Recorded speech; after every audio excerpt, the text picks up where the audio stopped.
नमस्कार, मैं हूं सर्वमित्र और हरियाणा विशेष में आप सभी का स्वागत है। हरियाणा विशेष में आज हम बात करेंगे हरियाणा के ब्रांड एम्बेसडर की।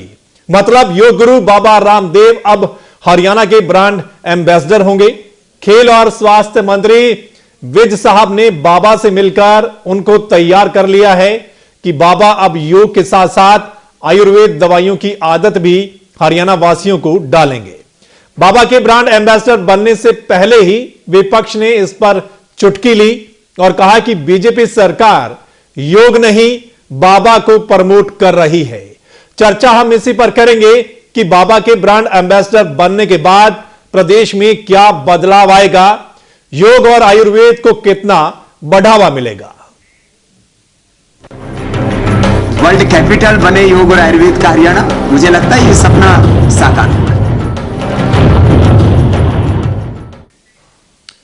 तो योग गुरु बाबा रामदेव हरियाणा में योग और आयुर्वेद के ब्रांड एम्बेसडर होंगे। प्रदेश के खेल और स्वास्थ्य मंत्री अनिल विज ने आज पतंजलि योगपीठ हरिद्वार में बाबा रामदेव से मुलाकात की। बाबा रामदेव अब हरियाणा में योग और आयुर्वेद को बढ़ावा देंगे। खेल और स्वास्थ्य मंत्री अनिल विज पतंजलि योगपीठ हरिद्वार पहुंचे। यहां विज ने बाबा रामदेव से मुलाकात की। जैसा कि कई दिनों से अनिल विज कह रहे थे कि प्रदेश में योग और आयुर्वेद को बढ़ावा देने के लिए योग गुरु बाबा रामदेव की सहायता ली जाएगी, तो अब बाबा रामदेव ने हरियाणा में योग और आयुर्वेद का ब्रांड एम्बेसडर बनने की बात स्वीकार की है। बाबा ने कहा कि हरियाणा को योग और आयुर्वेद में विश्व राजधानी बनाने का सपना जरूर साकार होगा।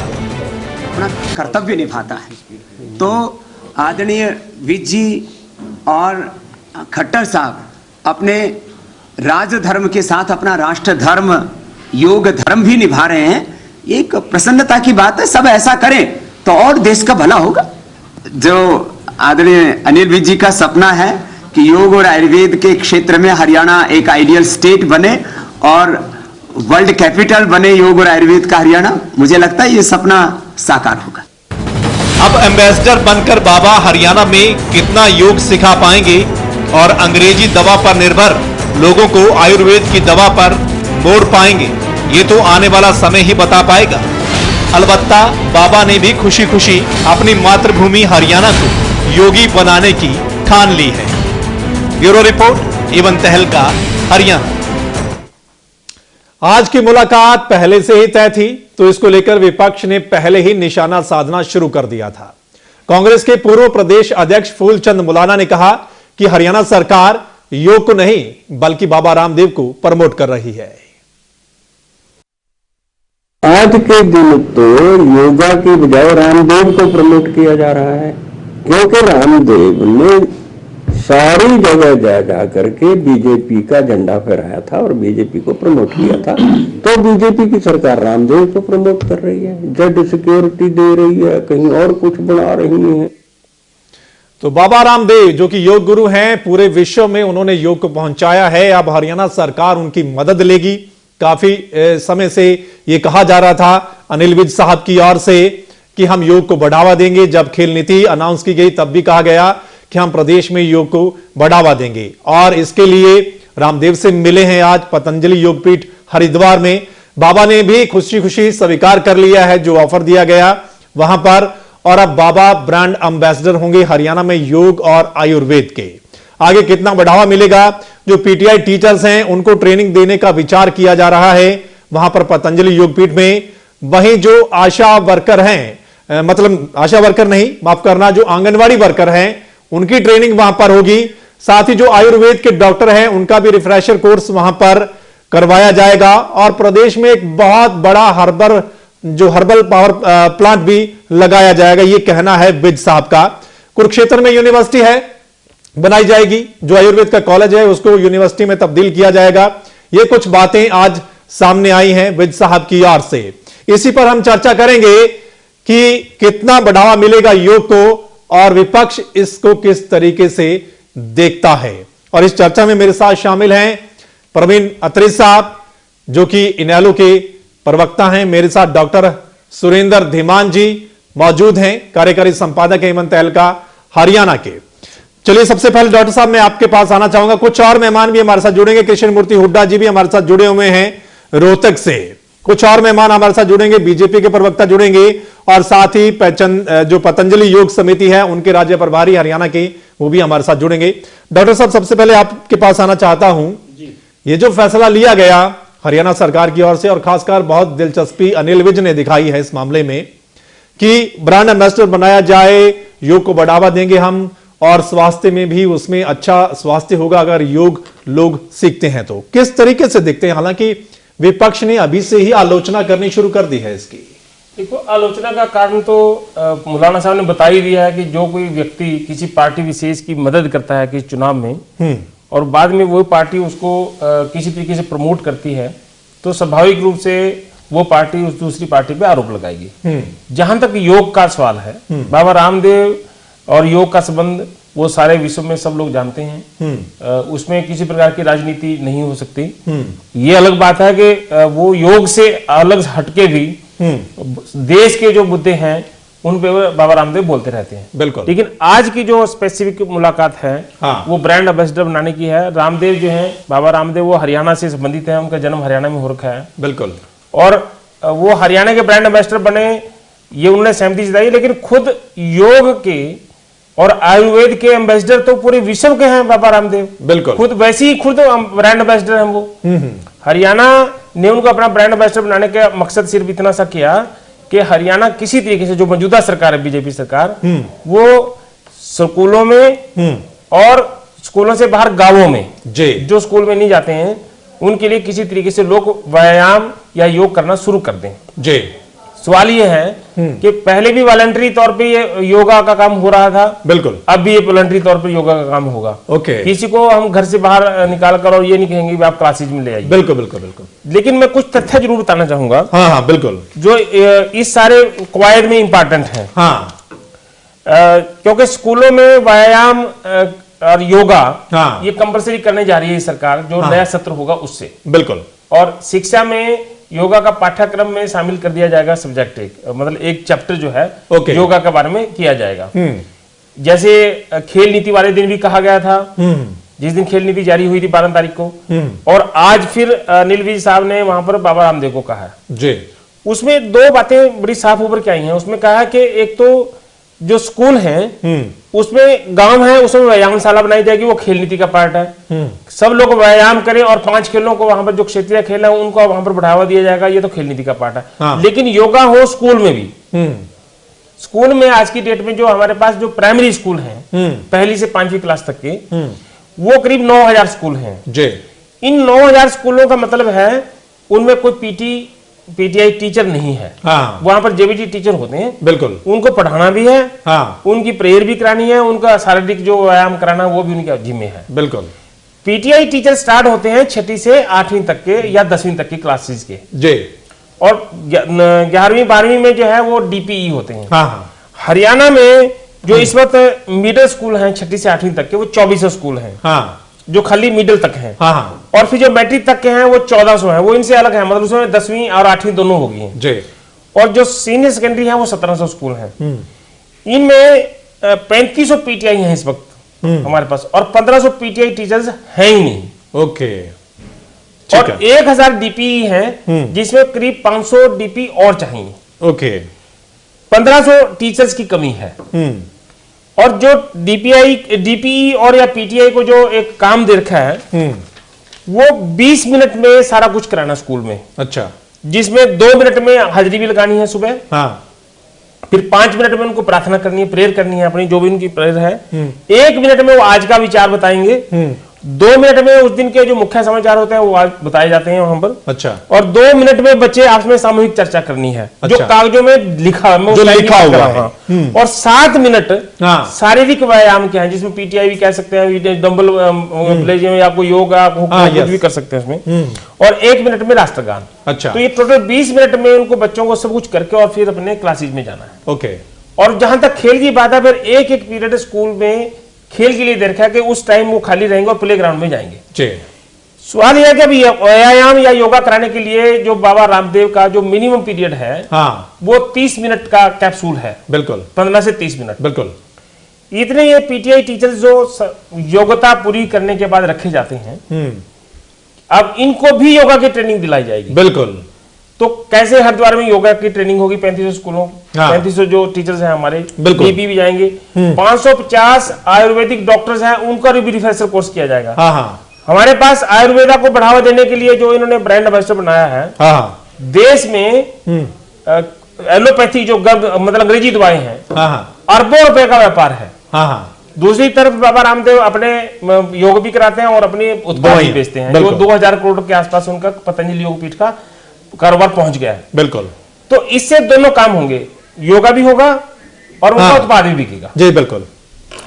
तो ये ब्रांड एम्बेसडर बनाने का थोड़ा सा इसका राजनीतिक दृष्टि से अगर देखा जाए तो चर्चा, इसमें आलोचना भी हो सकती है। बिल्कुल बिल्कुल। और ये भी हो सकता है कि वास्तव में लोग योगा सीखना शुरू करें। चलिए इस पर चर्चा करेंगे। बिल्कुल डॉक्टर साहब, इस पर चर्चा करेंगे कि ये कहना बहुत आसान है कि ये सब किया जाएगा, लेकिन उसको वास्तव में किस तरीके से क्रियान्वित किया जाएगा, उसके लिए क्या बनाया गया, रोडमैप क्या तैयार किया गया, उस पर भी चर्चा करेंगे। हमारे साथ कृष्ण मूर्ति हुड्डा जी रोहतक से बने हुए हैं, उनके पास चलते हैं। हुड्डा साहब, आप किस तरीके से देखते हैं? हालांकि आपके जो पूर्व प्रदेश अध्यक्ष हैं उन्होंने तो कहा है कि बीजेपी यहां पर योग को नहीं बल्कि बाबा को प्रमोट कर रही है, क्योंकि बाबा ने इलेक्शन में झंडा उठाया था बीजेपी का। आप किस तरीके से देखते हैं? आपको नहीं लगता निश्चित तौर पर बहुत फायदा हो सकता है अगर योग को बढ़ावा देंगे, हर स्कूल में योग पहुंचेगा, हर गांव में योगशाला बनेगी, तो निश्चित तौर पर स्वास्थ्य में सुधार आएगा? देखिए, बाबा जी ने हमारी सरकार के खिलाफ काला धन का मुद्दा लेके बड़ा भारी एजुटेशन किया था जी। और बाबा जी जिस समय बीजेपी को समर्थन देने के लिए राजी हुए थे, उस समय उन्होंने कहा था कि अगर काला धन आप लेके आओगे तो मैं आपका समर्थन करूंगा जी। तो आज ये बात तो क्लियर हो गई है। मोदी जी ने भी कहा था कि 15 से 20 लाख रुपए हर हिंदुस्तानी को काला धन आएगा और हर हिंदुस्तानी को दिए जाएंगे। लोगों ने खाते भी खुलवा लिए, 5-6 करोड़ लोगों ने तो खाते भी खुलवा लिए कि हमारे खाते में पैसा आएगा जी। तो वो मोदी जी तो फेल हो गए जी। मोदी जी ने कह दिया कि मुझे खुद नहीं पता काला धन कितना है जी। अमित शाह जी का आ गया कि काला धन बहुत मुश्किल है लाना। तो ये तो मामला इनका फेल हो गया है जी। और बाबा जी ने कहा था अगर ये काला धन नहीं लेके आएंगे इसके खिलाफ मैं आज आंदोलन करूंगा। अब बीजेपी वाले डर गए कि बाबा जी आंदोलन करेंगे, बाबा जी को प्रमोट कर दो, बाबा जी को कोई ना कोई काम लगा दो। तो बाबा जी को इन्होंने काम दे दिया है। बाबा जी अपने मुद्दे को भूल गए हैं जी। हकीकत में तो ये बीजेपी पार्टी है, ये ढोंगियों की पार्टी है, ढोंगी लोग हैं ज्यादातर जी। और मैं रामदेव को भी कहूंगा ढोंगी है ये जी। जब इन्होंने कहा था कि अगर सरकार काला धन बीजेपी की सरकार नहीं लेके आएगी तो मैं इनके खिलाफ भी लठ लेके खड़ा हो जाऊंगा, आंदोलन करूंगा। आंदोलन क्यों नहीं करते? बिल्कुल। तो मैं ये कहता हूं कि ये टोटल मामला बीजेपी पार्टी का रामदेव को खुश करने का है। बाबा रामदेव बहुत उम्मीदें करे बैठे होंगे। हो सकता है कि मेरा अंदाजा है, अनुमान कहता हूं मैं कि वो देश के उपराष्ट्रपति भी बनना चाहें शायद। अच्छा। लेकिन मुझे नहीं लगता कि वो बीजेपी जो पार्टी है वो इतना बड़ा उनको मोबिलाइज करे। वो छोटा मोटा ये मामला देके इनको खुश करना चाहती है और ये प्रमोट करने का केवल एक ही बात था कि इनको खुश करना किसी तरह। अच्छा। तो मैं समझता हूं कि इससे होना जाना कुछ नहीं है। ये इन्होंने कहा कि व्यायामशाला बनाएंगे हर गांव में। आज हरियाणा के सिर्फ 5% गांव के पास जमीन हो सकती है, जमीन नहीं किसी गांव के पास जी। कहां से व्यायामशाला बनाएंगे? ये पुलाव, ख्याली पुलाव सपने दिखा रहे हैं लोगों को। मोदी जी ने भी सपने दिखाए, सारे सपने फेल हो गए। आज करीब 8 महीने होने वाले हैं सरकार को, भारत सरकार को। एक वायदा आप मुझे बता सकते हैं, अगर उनका प्रवक्ता सुन रहा हो तो मोदी जी एक वायदा बताएं। केवल ढोंग रचा है इन्होंने, ढोंग रच के लोगों से वोट लिया है और सरकार बनाई है जी। चलिए इस पर जवाब ले लेते हैं। हमारे साथ बीजेपी के प्रवक्ता जुड़ गए हैं। बिल्कुल हुड्डा साहब, आऊंगा आपके पास। विशाल सेठ जी आपके पास आ जाते हैं। ये जो आप हुड्डा साहब कह रहे थे, आपने सुन लिया है कि आप सिर्फ ख्याली पुलाव हैं, बड़ी बड़ी बातें करते हैं, हवा में बातें करते हैं, और बाबा रामदेव को सिर्फ आपने इस काम में लगा दिया कि वो अब आंदोलन ना करें, क्योंकि काला धन को लेकर वो आंदोलन पहले भी कर चुके हैं कांग्रेस के राज में। जब दिल्ली में हुआ था कांग्रेस वालों के साथ तो बने नहीं, अब बीजेपी वालों के साथ किस तरीके से फिक्सिंग है, ये कहना है उनका। और ये जो योग को लेकर जो आप कह रहे हैं कि ये सिर्फ खाली बातें हैं, जमीन कहां से आएगी व्यायामशाला के लिए, योगशाला के लिए? देखिए, सबसे पहली बात, जिस बात का आज मुद्दा है कि इनको बाबा रामदेव जी को जो ब्रांड एम्बेसडर बनाया जा रहा है, या बाबा रामदेव जी को जो ये एक योग का और आयुर्वेद के जो दायित्व दिया जा रहा है, देखिए भारत के अंदर आयुर्वेद को और योग को एक नई दिशा, और इस आयुर्वेद के नाम पर और योग के नाम के ऊपर पूरे विश्व के अंदर किसी ने अगर भारत का नाम चर्चा में आया तो वो बाबा रामदेव जी का इसमें बहुत बड़ा योगदान है। इस बात को हम नकार नहीं सकते हैं। लोगों का स्वास्थ्य बहुत सुधरा है। इस देश की जनता को बहुत कम लोग थे जिनको प्राणायाम का महत्व पता था, बहुत कम लोग थे जिन्हें अनुलोम विलोम का महत्व पता था, बहुत कम लोग थे जिनको पता था कि जिनको ये नहीं पता था कि कौन कौन से योग से हम कैसे कैसे अपनी बीमारियों से छुटकारा पा सकते हैं। हाँ। और ये जो हुड्डा जी बोल रहे हैं, ये भी चुपके चुपके सुबह सुबह रामदेव जी की सीडी देखकर योग करते होंगे। ये बाहर नहीं बताते, जो आज इतने अच्छी मधुर आवाज में बोलते थे, ऊंचा ऊंचा बोलते हैं। अच्छा। और इतने इस आयु में भी इतने तंदुरुस्त है, उनका स्वास्थ्य ठीक है। ये सवेरे सवेरे 5 बजे पर्दे के पीछे छुपकर बाबा रामदेव जी वाला योग करते होंगे। छुपना किस लिए? लेकिन रामदेव जी बाहर आगे गाली देते हैं उस योग को, अंदर में करते हैं तो बैठ के। किनको पता है कि असली सेहत का राज वही है। हमें परमात्मा अच्छी करे, बहुत लंबी आयु दे, हमें इनकी बहुत आवश्यकता है हरियाणा को, और ये छुप छुप के योग करते रहे। बहुत हमने तो चलिए इसी बात पे हुड्डा साहब कुछ कह रहे हैं। हुड्डा साहब, हाँ जी, ये कह रहे हैं आपकी सेहत सुबह उठकर करते हैं बाबा रामदेव। भगवान की कृपा है, आप लोगों की शुभकामनाएं हैं। ये भाई जो बोल रहे हैं बीजेपी के, इनकी शुभकामनाएं हैं। मैं करता हूं, सुबह 4 बजे उठता हूं। मैं 66 साल का हो गया हूं, 66, और मैं ढोंग नहीं करता, मैं रियल योगा करता हूं।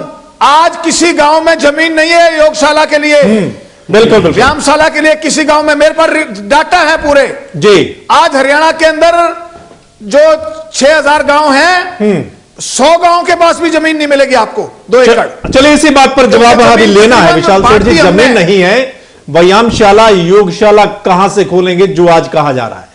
देखिए, व्यायामशाला योगशाला के लिए जमीन यदि उपलब्ध नहीं है तो उपलब्ध करवाई तो जा सकती है। इसका यह अर्थ नहीं है कि वहां जमीन नहीं है। जमीन गांव के पास नहीं होगी, जमीन व्यायामशाला के लिए उपयुक्त नहीं होगी।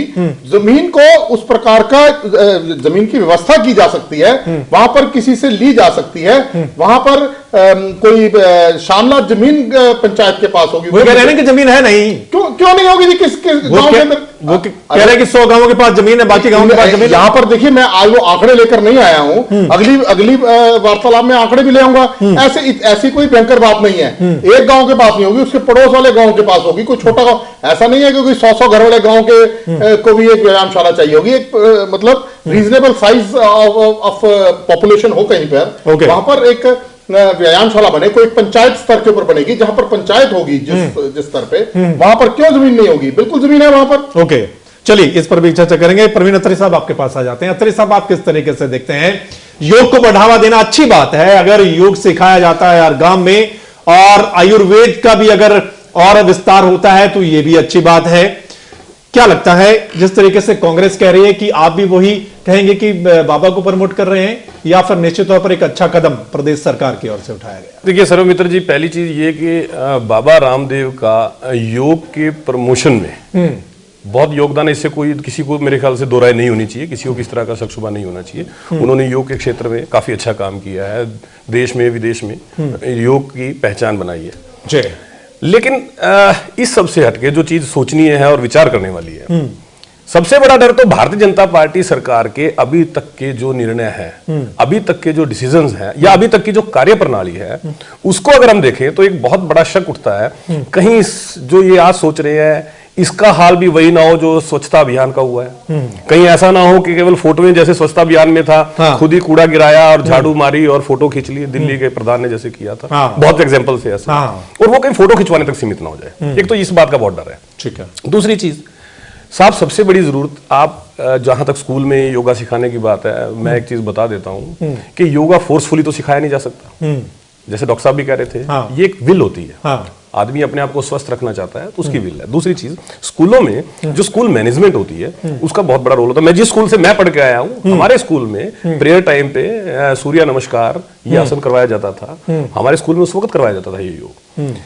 आप स्कूलों की एजुकेशन के ऊपर फोकस नहीं कर रहे हैं। डॉक्टर साहब ने पूरी डिटेल दी कि आपके पास पीटीआई नहीं है, आपके पास डीपीआई नहीं है, आपके पास टीचर डीपीई नहीं है, आपके पास टीचर्स नहीं है। हाँ। हालात यह है कि स्कूलों में अध्यापकों की कमी है, बच्चों की पढ़ाई का नुकसान हो रहा है। आप अध्यापकों के बारे में अभी तक कुछ निर्णय नहीं कर पाए, उस तरफ आपका फोकस नहीं है। दूसरी चीज, जो पहले हरियाणा के अंदर स्टेडियम्स, मैदान, ग्राउंड्स बने हुए हैं, आज उनमें पानी खड़ा है साहब, उनमें खड्डे पड़े हुए हैं, वहां खेलने के हालात नहीं है। आपका उस तरफ कोई ध्यान नहीं है। हाँ। जो बेसिक जरूरतें हैं हाँ। उनकी तरफ आपका कोई फोकस नहीं है। हाँ। आप कोई कॉन्क्रीट पॉलिसी ऐसी नहीं लेके आ रहे हो जिससे कि आप इन समस्याओं का समाधान कर सको। अभी तक का जो 3 महीने का पीरियड है, हाँ। अगर उस पर आप गौर करें तो केवल मात्र ये नजर आता है कि आप न्यूज में बना रहना चाहते हो, आप फोटो खिंचवाना चाहते हो, आपके चाहे मंत्री हैं चाहे वर्कर्स हैं, हर आदमी की कोशिश ये है कि ज्यादा से ज्यादा न्यूज में बना रहे हो। ओके। देखिए, अगर आप कुछ कंक्रीट करना चाहते हो तो आपकी नीतियां भी वैसी होनी चाहिए। आपका वहां पे कोई फोकस नहीं है किसी भी तरह से। अभी तक तो ग्राउंड लेवल पे डिलीवरी नहीं है। बिल्कुल बिल्कुल। तो जहां पे जिस तरह से तो भारतीय जनता पार्टी की पुरानी चीजों को सुधारा नहीं जा रहा है और नई चीजें लेकर आ रही है बीजेपी सरकार, ये कहना है इनेलो के प्रवक्ता का। डॉक्टर साहब आपके पास आते हैं। डॉक्टर साहब, जिस तरीके से आपने आंकड़े भी दिए, अगर पीटीआई है स्कूलों में और डीपीई हैं तो निश्चित तौर पर अगर वो एक्सरसाइज करवाते हैं, व्यायाम करवाते हैं, तो फिर योग की क्या जरूरत है स्कूल में लागू करने की? क्या ये सब इतना आसान हो जाएगा जिस तरीके से आप कह रहे हैं कि पीटीआई की बहुत कमी है, डीपीई की कमी है, उसके बावजूद अगर उनको ट्रेनिंग पर भेजा जाएगा, कितने समय की ट्रेनिंग होगी, क्या होगा, ये सब खाका जब तैयार किया जाएगा उसके बाद स्कूलों में क्या होगा? सर मित्र जी, मैंने 2 बातें बताई हैं, एक स्कूल के अंदर, एक स्कूल के बाहर। स्कूल के बाहर के लिए जो आज इन्होंने प्रस्ताव दिया है वी साहब ने, वो कहा कि जो हर गांव में व्यायामशाला होगी उसमें बच्चों को, बुजुर्गों को, उनको, युवाओं को, उन सबको योग की ट्रेनिंग देंगे, योग करवाएंगे। अगर आप सरकार को बाहर एक तरफ कर दें तो बाबा रामदेव की जो योग पतंजलि योग समिति है उसकी हर डिस्ट्रिक्ट में शाखा है, डिस्ट्रिक्ट से नीचे चले जाइए आप, हर शहर में शाखा है, बड़े शहरों में कहीं कहीं शाखाएं हैं, और निचले जो बड़े बड़े गांव हैं उसमें चले जाइए तो वहां पर बहुत शाखाएं हैं। मैंने एक डाटा आज लिया था कि ये बाबा अम्बेसडर बन गए हैं तो किस तरीके से योग फैलेगा। मतलब कोई एक मॉड्यूल तो बनेगा ना, एक मैकेनिज्म बनेगा। हाँ, बिल्कुल। कैसे? तो बाबा को अम्बेसडर बनाने से तो योग अपने आप नहीं आ जाएगा। तो उसे पता लगा कि 1000 के आसपास उनके पास एक्टिव टीचर हैं, योग टीचर जिसको बोलते हैं हरियाणा में एक्टिव बोलते हैं, कि जो रोज अपनी अभ्यास कक्षाएं लगाते हैं जी। 35 मिनट या 30 मिनट का जो कैप्सूल होता है जिसमें लोग अपने आप स्वेच्छा से जाते हैं जी। और 15 से 20 हजार हैं जिन्होंने प्रशिक्षण ले रखा है, लेकिन वो ट्रेनिंग क्लासेज नहीं लगाते हैं, और सर्दियों में थोड़ा सा सर्दी की वजह से कम भी हो जाती है, ओके, गर्मियों में बढ़ जाती है। एक तरफ तो जो पतंजलि योग समिति है उसकी शाखाएं स्वयं में ये योगा सिखा रही हैं, कोई पैसा उसमें नहीं लगता है, जो लोग जाना चाहे वो उसमें जाता है योग सीखने। आप योग फोर्सफुली गांव के लोगों को योग नहीं सिखा सकते, लेकिन एक बार शुरू हो जाए तो निश्चित तौर पर इंटरेस्ट हो जाएगा उनका। नहीं, स्कूल में सिखा सकते हैं। स्कूल में अगर सरकारी आदेश जारी कर देगी कि सुबह की प्रेयर में आप, जो मैंने बताया था कि 7 मिनट व्यायाम या शारीरिक व्यायाम में लिखा हुआ है, योग ऑब्लिक योग लिखा हुआ है, अगर उसमें कर देंगे रोज 20 मिनट का योगा होगा या 15 मिनट का योगा होगा, तो फिर वो उनकी मजबूरी हो जाएगी, उनको करना पड़ेगा। स्कूलों में हो सकता है क्योंकि वहां पर सरकार आदेश पारित कर सकती है, लेकिन सारे स्कूलों में तो सब कुछ नहीं होता। बाहर भी जो हमारे 2.5 करोड़ आबादी है उनको कैसे आप एमबीएट में लेके आएंगे, कैसे हम योग और आयुर्वेद की राजधानी बनाएंगे हरियाणा को पूरे विश्व में। बिल्कुल, राजधानी बनाने की बात तो वो थोड़ा एक मुश्किल काम होगा।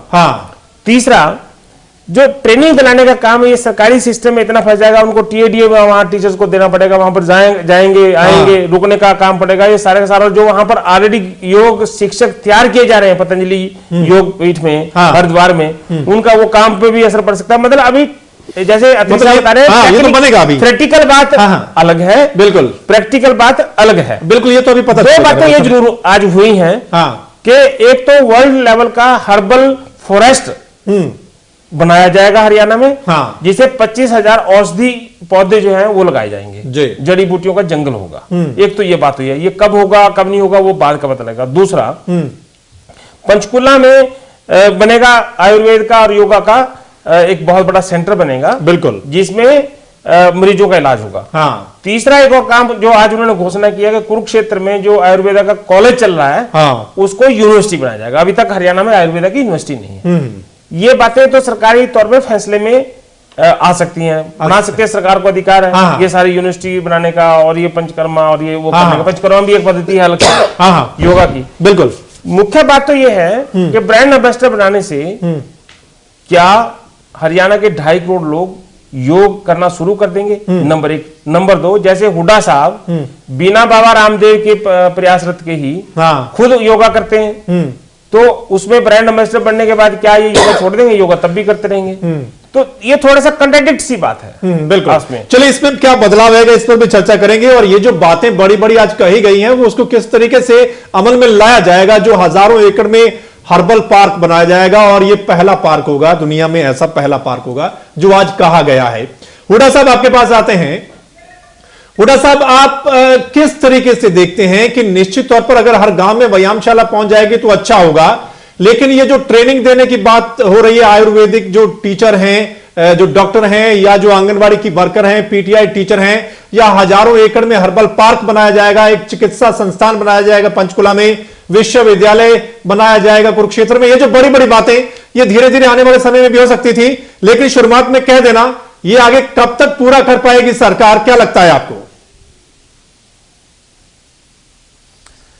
देखिए, मैंने आपसे कहा कि भारत सरकार ने जो वायदे किए थे वो पूरे नहीं किए। उन्होंने लोगों के हाथ में झाड़ू पकड़ा दिया, और जिस प्रकार से हरियाणा सरकार ने चुनाव में जो वायदे किए थे वो उनसे पूरे नहीं हो रहे। उन्होंने कहा था कि हम 2,000 रुपए पेंशन देंगे बुजुर्गों को, वो नहीं दी। सरकारी कर्मचारियों को उन्होंने कहा था कि पंजाब के बराबर वेतनमान देंगे, वो नहीं दिया। बेरोजगारों को 10-10 हजार रुपए देने की इन्होंने बात करी थी, वो भूल गए हैं। जिन बेरोजगारों ने इसको सरकार को बनाया है, जो युवाओं ने आज बीजेपी की सरकार को बनाने में जिनकी महत्वपूर्ण भूमिका रही, उनके साथ छल किया है, इस सरकार ने धोखा किया है, उनका ध्यान पलटने के लिए नए नए हथकंडे अपना रहे हैं। अब कह रहे हैं कि ये हम हरियाणा को विश्व का योगा का सेंटर बनाएंगे। बहुत हम कहते हैं बहुत अच्छी बात है, बनाओ, लेकिन जो बेसिक आपने वायदे किए थे लोगों को, उनका क्या हुआ? सरकार उनके बारे में गंभीर नहीं है। आज कम से कम नहीं तो 20-25 हजार नौकरियों के इंटरव्यू हो चुके हैं, वो इंटरव्यू रोक दिए। अब नए इंटरव्यू अगर ये करेंगे कम से कम 2-3 साल, पुलिस का तो कम से कम 2-3 साल लगेंगे जी। तो इन्होंने युवाओं के साथ धोखा किया है, युवाओं के साथ छल किया है, और जिस प्रकार से ये चल रहे हैं, मुझे लगता नहीं ये हरियाणा के युवाओं की, हरियाणा की जनता के प्रति ये सिंसियर नहीं है जी। तो मैं कहता हूं कि बाबा का मैं वैसे मान सम्मान करता हूं, सारी बातें ठीक है, ओके, लेकिन बाबा भी अपना धर्म नहीं निभा रहे, अपने वादा खिलाफी कर रहे हैं। उन्होंने कहा था, पूरे देश के सामने कहा था, अगर मोदी सरकार काला धन लेके नहीं आएगी तो सबसे पहले मैं झंडा गाड़ूंगा मोदी सरकार के खिलाफ। चलिए, ये बात निकल कर आ रही है कांग्रेस प्रवक्ता की ओर से कि बीजेपी सरकार बाबा को खुश कर रही है कि दोबारा कहीं धरने पर ना बैठ जाए, और जो बेसिक नीड्स थी, जो घोषणा की गई, उसको पूरा करने की बजाय नई नई बातें की जा रही हैं। इन सब पर चर्चा करेंगे। फिलहाल एक छोटा सा ब्रेक लेते हैं। वर्ल्ड कैपिटल बने योग और आयुर्वेद का हरियाणा, मुझे लगता है ये सपना साकार होगा। वर्ल्ड कैपिटल बने योग और आयुर्वेद का हरियाणा, मुझे लगता है ये सपना साकार होगा।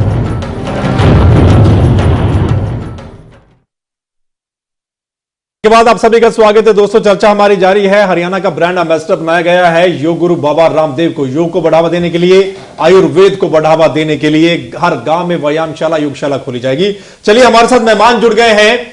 पतंजलि योग समिति के राज्य प्रभारी हैं हरियाणा के संजीव धीमान जी। धीमान साहब, आपके पास आते हैं, आप बहुत कुछ बता सकते हैं हमें। संजीव जी, आप ये बताइए कि पहले आपकी जो ये संस्था है पतंजलि योग समिति किस तरीके से काम कर रही है? पूरे हरियाणा में कितने आपके ऐसे ट्रेनर हैं जो हर रोज ट्रेनिंग देते हैं? और अब जब बाबा को ब्रांड एम्बेसडर बना दिया गया है हरियाणा का, योग का और आयुर्वेद का, अब किस तरीके का बदलाव और आ सकता है जब राज्य सरकार पूरा सहयोग करेगी इसमें? तो जी संजीव जी, हमारे जो पूरे हरियाणा के अंदर हर जिला के अंदर योग शिक्षक हैं और अभी सर्दियों के अंदर तकरीबन हमारी 500 से 600 क्लासें अभी चल रही हैं जी। और जैसे सर्दियां ख़त्म होती हैं, मौसम अनुकूल होता है, क्योंकि हमारी जो योग कक्षाएं हैं वो ज़्यादातर ओपन स्पेस के ऊपर चलती हैं, कहीं पार्कों के अंदर, कोई और ओपन स्कूल का ग्राउंड है, क्योंकि जो कवर्ड एरिया हैं वो हमें ज़्यादा नहीं मिल पाते, तो इस कारण से हमारी जो कक्षाओं की संख्या कम हो जाती है सर्दियों में। और गर्मियों के अंदर हमारी कक्षाएं हजारों की संख्या के अंदर चलती हैं। एक एक जिला के अंदर कुछ 2-3 हमारे जो अच्छे जिले हैं, जैसे हिसार है, वहाँ पर कक्षाओं की संख्या 200 से भी ज़्यादा, और करनाल है, वहाँ भी 100 से ज़्यादा कक्षाएं चलती हैं, और बाकी जिलों के अंदर भी 50 से 100 कक्षाएं और हजारों की संख्या के अंदर कक्षाएं चलती हैं। और हमारे जो योग शिक्षक हैं, हमारी पतंजलि योग समिति और महिला पतंजलि योग समिति, जो 2 हमारे संगठन हैं, वो योग का कार्य करते हैं, और उसके योग शिक्षक हैं जो रेगुलर योग का कार्य करते हैं वो 1000 से 2000, और जिन्होंने हरिद्वार से ट्रेनिंग ली है वो 15 से 20,000 हमारे योग शिक्षक हैं हरियाणा के अंदर। हम जो हमारे योग शिक्षक बनते हैं उसका सिस्टम ये है कि पहले हम अपने जिला स्तर के ऊपर उनको ट्रेनिंग देते हैं 11 से 15 दिन की। उसमें हमारा वह अच्छा ये बताइए, चलिए वो तो अच्छी बात है, आपका जो काम हो रहा है, काम चल रहा है। अब जब ब्रांड एम्बेसडर बाबा बन जाएंगे और प्रदेश सरकार ने कहा है हर गांव में योगशाला खोली जाएगी, अब आगे किस तरीके से देखते हैं आप इसको? क्या पूरा हरियाणा योग करेगा? पूरा हरियाणा आयुर्वेदिक दवाइयों का इस्तेमाल करेगा? बिल्कुल, पूरा हरियाणा, पूरा भारत और पूरा विश्व ही करेगा, क्योंकि योग से आज हर व्यक्ति परिचित है, बच्चा बच्चा परिचित है। छोटी से छोटी बीमारी से लेकर छोटी बीमारी के अंदर सर्दी जुकाम खांसी और बड़ी से बड़ी बीमारी कैंसर तक इससे ठीक होता है। तो जब ये सबको स्पष्ट है, क्लियर है, तो पूरा हरियाणा का पूरा इससे भारत और पूरा विश्व इससे जुड़ेगा। और उसके बाद एलोपैथी की दवाइयों से साइड इफेक्ट होते हैं, ये चीज तो डॉक्टर भी मानते हैं, डॉक्टर, और आयुर्वेद की जो दवा फायदा ही करती है, उससे कोई साइड इफेक्ट नहीं होता। अच्छा, निश्चित तौर पर आपका कारोबार भी बढ़ेगा इससे बहुत ज्यादा, अगर पूरे हरियाणा में ऐसा होता है तो? कारोबार तो हमारा जो कारोबार है, जो आयुर्वेद दवा और उसकी बात करते हैं आप, उसके अंदर जो भी आयुर्वेद दवाइयाँ बनती हैं वो नो प्रॉफिट के ऊपर कार्य करते हैं, और जो उससे प्रॉफिट होता भी है वो सभी उसी के अंदर ही द्वारा इन्वेस्ट हो जाता है। रिसर्च वहां पर चल रहा है, क्योंकि जो भी आयुर्वेद दवाइयां हैं, एलोपैथी दवाइयों को क्यों ज्यादा प्रमोट किया जाता है, क्योंकि यूरोप से उसके ऊपर रिसर्च हुई और उसको चूहों के ऊपर या जिसके ऊपर भी टेस्ट करके उसको बता दिया जाता है कि ये पूरी दुनिया के अंदर ये इसका। अभी इसी तरह से हरिद्वार के अंदर रिसर्च चल रही है योग के ऊपर। अच्छा। एक एक श्वास लेने से, जैसे हम कपालभाति अनुलोम विलोम प्राणायाम करते हैं, उससे क्या रिजल्ट आते हैं, जब वो पूरे का पूरा रिसर्च सारी दुनिया के सामने आएगा, तो उसको डॉक्टर भी वैसे तो बहुत से मानने लगे, जो नहीं भी मानते उस चीज को पूरी अच्छी तरह। चलिए अत्री साहब आपके पास आते हैं। अत्री साहब, किस तरीके से देखते हैं बाबा और सरकार के बीच में ये जो मामला हुआ है कि आपको हम ब्रांड एम्बेसडर बनाते हैं, आपको क्या लगता है कि बाबा इतनी आसानी से कैसे मान गए, खुशी खुशी कैसे मान गए कि पूरे हरियाणा में हर गांव में हम जाकर योग सिखाएंगे? क्या लगता है निश्चित तौर पर एक बात उधर से भी कुछ ना कुछ फायदा जरूर देखा होगा बाबा ने कि मेरा भी कारोबार बढ़ेगा और मेरी भी जो आयुर्वेदिक दवाइयां हैं वो बहुत ज्यादा हरियाणा में चलेंगी, तो निश्चित तौर पर उनको फायदा होगा। देखिए, जैसे मैंने पहले कहा था सर्वमित्र जी कि इसमें किसी तरह की कोई दो राय नहीं है कि योग को पहचान दिलवाने में बाबा रामदेव का बहुत बड़ा हाथ है। चाहे वो राष्ट्रीय स्तर पे है, अंतर्राष्ट्रीय स्तर पे है, योग को एक पहचान दिलवाई है। कहीं ना कहीं मुझे जो शक होता है वो भारतीय जनता पार्टी सरकार की नीयत पे होता है, क्योंकि जैसे अभी हुड्डा साहब बात कर रहे थे साहब, एक तरफ तो हालात आपने ये कर रखे हैं कि आप किसान की रोटी छीनने के लिए तैयार हो, आपने लैंड एक्विजिशन बिल ऐसा लेके आए, आप किसान को यूरिया नहीं दे पा रहे हो, किसान के ऊपर लाठियां बरस रही हैं। एक तरफ तो जो बेसिक जरूरत है आप उसको छीन रहे हो, और दूसरी तरफ आप ये कहते हो कि हम आपके स्वास्थ्य का पूरा ख्याल रखेंगे, हम आप बच्चों को स्कूल में योगा सिखाएंगे। मुझे कहीं ना कहीं ये लगता है कि भारतीय जनता पार्टी की सरकार कहीं ना कहीं बाबा रामदेव का फायदा उठाना चाहती है, क्योंकि उनकी एक अपनी पर्सनैलिटी है। उन्होंने योग के क्षेत्र में बहुत अच्छा काम किया है, लोगों में योग की पहचान बनाई है, आयुर्वेद के बारे में लोगों को परिचित करवाया है। तो ये जो सरकार का अब तक का जो कार्यकाल है, उसके हिसाब से शक मुझे ये होता है कि ये फायदा उठाना चाहते हैं, मतलब लोगों में और पैठ बनेगी। डेफिनेटली ये चाहते ये जो बाबा के सदस्य सारे बीजेपी के जैसे पहले मैंने बताया कि केवल फोटो खिंचवाने तक की सोच है कि एक फोटो बाबा रामदेव के साथ आए, कि मीडिया के अंदर थोड़ा न्यूज रहे, और क्योंकि कोशिश आज तक यही रही है। तो क्योंकि जो एक्चुअल जरूरत है, लोगों की जो जरूरत, जो आपने वायदे किए थे लोगों के साथ, आप उसकी तरफ ध्यान नहीं दे रहे हो, आप उसकी तरफ काम भी नहीं कर रहे हो। और आप जिस तरह से किसानों के लिए स्वामीनाथन आयोग की रिपोर्ट लागू करेंगे, रिपोर्ट तो लागू करना दूर की बात है, आप उनकी जमीनें छीनने के लिए तैयार हो गए हो, आप उनको खाद तक नहीं दे रहे हो, उनकी रोटी के लाले पड़ गए हैं। एक तरफ आप उनकी रोटी छीन रहे हो, दूसरी तरफ कह रहे हो आपका स्वास्थ्य ठीक रखेंगे। तो शक मुझे भारतीय जनता पार्टी सरकार की नीयत पे हो रहा है। चलिए, इस पर विशाल सेठ साहब, आपकी नीयत पर भी शक हो रहा है कि बाबा का आप इस्तेमाल करना चाहते हैं, कि बाबा के भी करोड़ों भक्त हैं, और वो जो करोड़ों भक्त हैं, अगर आप बाबा को प्रमोट कर रहे हैं, निश्चित तौर पर जो करोड़ों भक्त वो भी आपके साथ हो लेंगे। देखिए, जो भी इस देश के अंदर जो राष्ट्र हित के अंदर बात करता है, भारतीय जनता पार्टी उसके साथ है।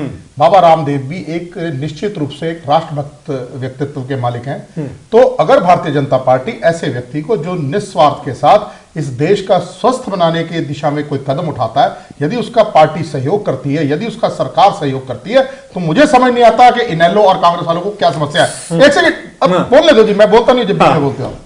दूसरी बात, मैं अभी हुड्डा साहब ने थोड़ी देर पहले, एक मिनट पहले तो बाबा को उन्होंने ढोंगी कहा, दूसरे क्षण उन्होंने कहा वो बहुत नेक व्यक्ति हैं। मुझे पहले उनको अपने घर में वो पहले विचार करके आए कि बाबा को उन्होंने ढोंगी बताना है या अच्छा व्यक्ति बताना है।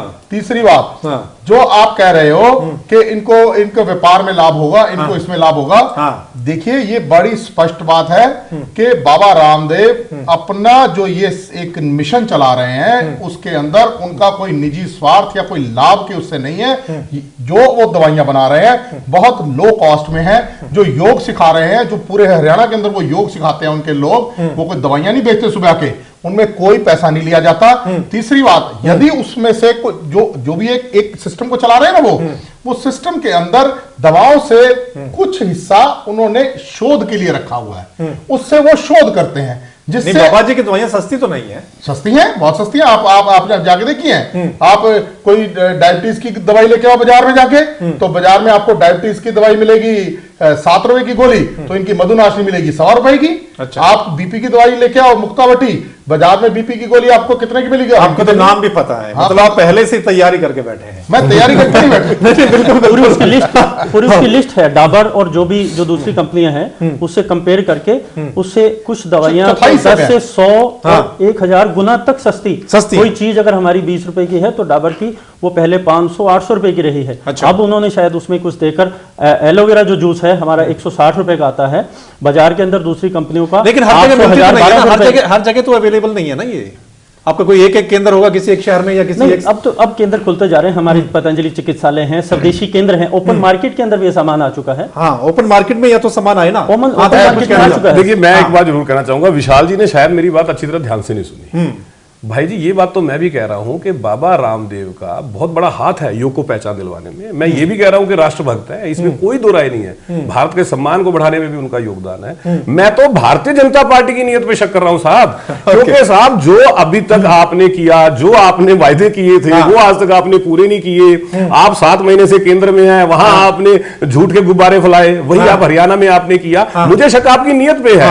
आपने किसान को यूरिया आज तक नहीं मिल रहा है, किसान को आप डंडे मार रहे हो, बेसिक जो सारों में यूरिया दे रहे हो। सब एक लाइन में जवाब आप दे दीजिए। बेसिक नीड को छोड़कर जो आपने वायदा किया कि बेरोजगारी भत्ता दिया जाएगा, उड़ा सब बेरोजगारी भत्ता आपने पीछे छोड़ दिया। सफाई कर्मचारियों को 15,000 रुपए देंगे, ये भी उन्होंने घोषणा पत्र में लिखा था। और बेरोजगार युवकों को 6,000 9,000 ये भी उन्होंने लिखा था। मतलब किया क्या? अभी बताते हैं, अभी बता रहे हैं। देखिए, आप जो भी बात बोलते हैं पूरी घोषणा पत्र को ढंग से पढ़िए। अच्छा, उसको जो भी हमने कोई घोषणा की उसको पूरा वाक्य पूर्ण रूप से लीजिए। उसके अंदर शायद भाई साहब थोड़ा ऊपर से पढ़ के आ गए हैं, उसको पूरी पंक्ति को पूरा पढ़ें। बेरोजगारों को बेरोजगारी भत्ता दिया जाएगा, इसकी एवज में उनसे काम भी करवाया जाएगा।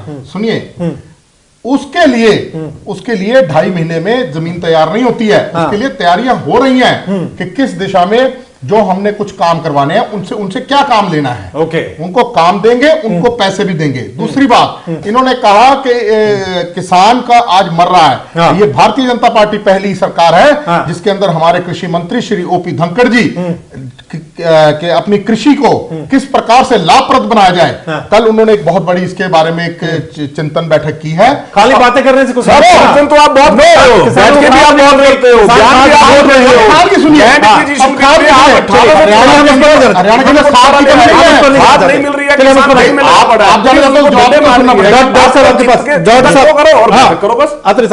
डॉक्टर साहब आपके पास आता हूं।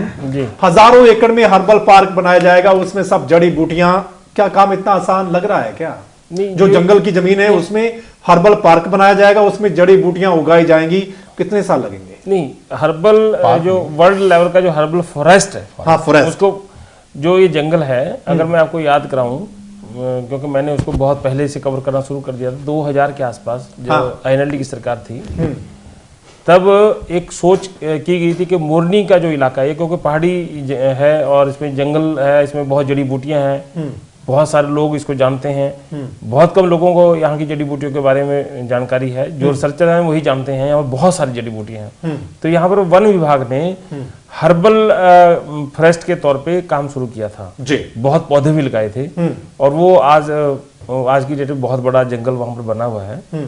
हर्बल फॉरेस्ट बनने में तो बहुत सालों साल लग जाते हैं। जैसे आज उन्होंने कहा है, यूनिवर्सिटी, कॉलेज को यूनिवर्सिटी का दर्जा देना वो सरकार के हाथ में, वो कभी भी दे सकती है। एक्ट बनाना, उसको बना देगी सरकार, उसको दर्जा दे देगी। और तीसरा, जो हरियाणा पंचकुला में जो आयुर्वेद और प्राकृतिक चिकित्सा संस्थान जो खोलना है केंद्र, वो भी बन सकता है। सवाल जो मूल प्रश्न है वो तो ये है कि बाबा रामदेव को बनाने से क्या 2.5 करोड़ के जो लोग हैं वो योग करना शुरू कर देंगे? नंबर 1 ये।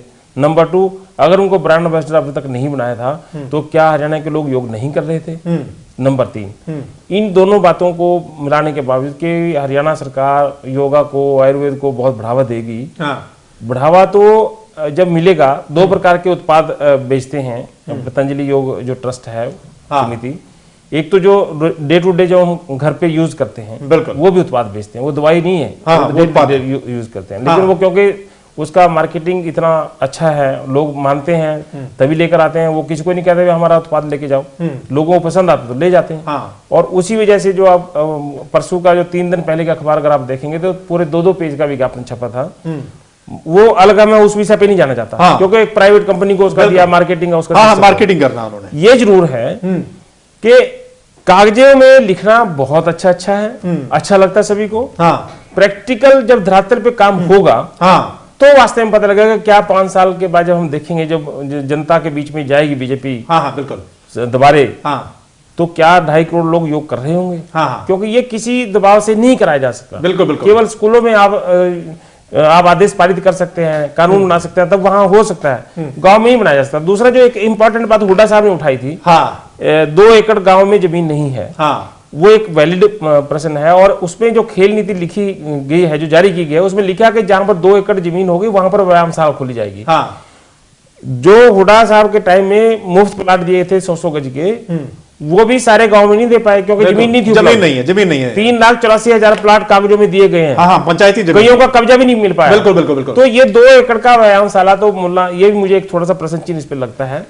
अलबत्ता क्योंकि आयुर्वेद जो पतंजलि योग पीठ है, उसकी पतंजलि योग समितियां जो पहले ही योगा कर रही हैं, उनके माध्यम से उनका और प्रचार हो सकता है, जहां तक मुझे। बिल्कुल। हुड्डा साहब आपके पास आते हैं। हुड्डा साहब, निश्चित तौर पर आप कह रहे हैं कि मैं योगा करता हूं और बिना किसी के उसके योगा करता हूं। दूसरा ये सवाल, जिस तरीके से हर्बल फॉरेस्ट बनाया जाएगा, आपके सरकार में भी हर्बल पार्क बनाए गए थे, हालांकि उस पर भी लगता है कि नेताओं ने अपने गांव में बनवा लिए, अपने शहर में बनवा लिए। हर्बल पार्क थे जो हर्बल पार्क बनाए थे, अब ये हर्बल फॉरेस्ट बनाया जाएगा, बहुत बड़े हजारों एकड़ में फॉरेस्ट बनाया जाएगा। क्या सब इतना आसान है? और क्या कहना है आपका इस पर कि वाकई में आगे आने वाले जो 5 साल है उसमें सब बातों को जो आज कही जा रही है वो सब पर अमली जमा पहनाया जाएगा?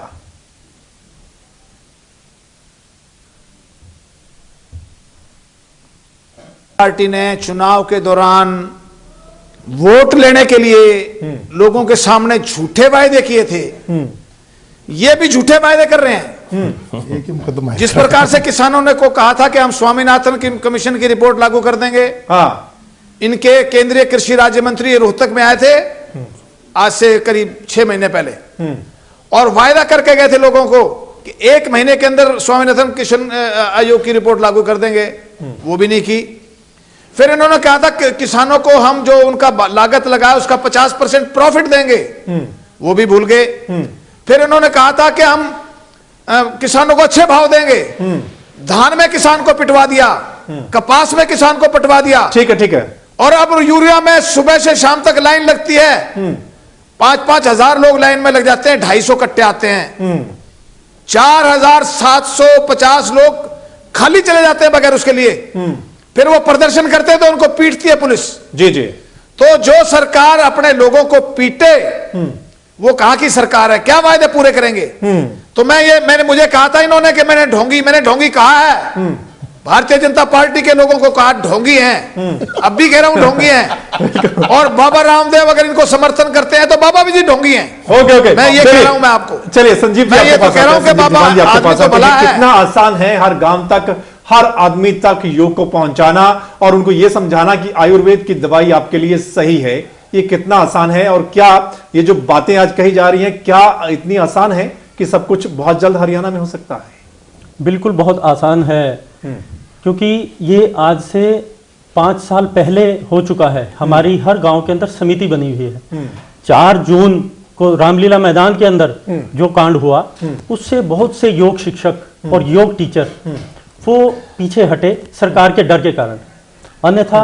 अन्यथा हमारे योग शिक्षक और हमारी योग समितियां हर गांव के अंदर बनी हुई हैं। उसके अंदर पूरी की पूरी 11 सदस्यों की हमारी टीम बनी हुई है, और योग की कक्षाएं गांव-गांव तक पहले से ही लगती हैं, आज से 5 साल पहले। अच्छा। और 2011 में कुछ योग शिक्षक पीछे हटे, और उसके बाद अब हमारी हर गांव के अंदर हमारा जो सिस्टम है, पहले राज्य स्तर हमारा ऊपर केंद्र है, उसके बाद हमारी राज्य समिति, फिर जिला समिति, उसके बाद प्रखंड क्या है कि हमारे एक 10 से 12 गांव का एक समूह, उसके बाद ग्राम समितियां, और ग्राम समितियों में हमारी पूरी की पूरी समितियां बनी है जो योग की कक्षाएं रेगुलर लगा रही हैं। और आयुर्वेद और स्वदेशी की जो बात है, जो अभी ये बात हो रही है, कोई भी हमारा पतंजलि योग समिति या बाबा का कोई उद्देश्य नहीं है स्वदेशी प्रोडक्ट की। आदमी को कहा जाता है यार आप स्वदेशी इस्तेमाल कीजिए, आप विदेशी क्यों इस्तेमाल करते हैं? तो वहां से विकल्प दिया गया, ना कि कुछ भी वहां से कमाने के लिए। अच्छा, एक सवाल सिर्फ ये जानना चाहते थे कि आपकी जो समितियां हैं प्रखंड तक की, पूरे प्रदेश में कितने लोग आपकी योग कक्षाओं में आ रहे हैं? प्रदेश की बात करें तो प्रदेश में कितने लोग आज की डेट में, जबकि हरियाणा सरकार तो अब उनको कक्षाओं के अंदर, हमारी कक्षाओं के अंदर कहीं 50, कहीं 100, कहीं 25, कहीं 10 कक्षाओं के अंदर जो व्यक्ति आते हैं। मैं सिर्फ एक आंकड़ा जानना चाहता हूं, 1 लाख, 2 लाख, 3 लाख, 5 लाख, 10 लाख, 20 लाख, 50 लाख, 1 करोड़, 1.5 करोड़, कितने आ रहे हैं? हमारी कक्षाओं के अंदर तकरीबन 700 कक्षाएं जो आज के समय में चल रही हैं, और उसके अंदर आंकड़ा तकरीबन 35-40 की एवरेज एक कक्षा के अंदर तकरीबन 20-25 हजार लोग आते हैं पूरे प्रदेश से। चलिए अभी सर्दी के मौसम की बात कर रहे हैं। तो चलिए, हरियाणा सरकार ने अभी ये फैसला लिया है, बाबा को ब्रांड एम्बेसडर बनाया जाएगा योग और आयुर्वेद में। लेकिन आने वाले समय में पता चलेगा, जिस तरीके से विपक्ष कह रहा है खाली घोषणाएं करती है बीजेपी, सिर्फ कागजों में तो नहीं बनकर रह जाएगा। क्या बाबा सिर्फ नाम के ब्रांड एम्बेसडर बनकर नहीं रह जाएंगे? ये जो बड़ी बड़ी बातें आज कह रही है, हजारों एकड़ में हर्बल फॉरेस्ट बनाया जाएगा, विश्वविद्यालय, ये सब बातें, और हर गांव तक कैसे व्यायामशाला योगशाला को पहुंचाया जाएगा, ये सब बातें आने वाले दिनों में पता चलेंगी। और वाकई होना भी चाहिए, अगर सही तरीके से होता है तो काम होना चाहिए, और निश्चित तौर पर इसका फायदा भी मिलता है योग का और आयुर्वेद का। इस चर्चा में सभी मेहमानों का बहुत बहुत शुक्रिया जुड़ने के लिए। इस खास चर्चा में इतना ही। आप बने रहे हेमंत तहलका हरियाणा के साथ।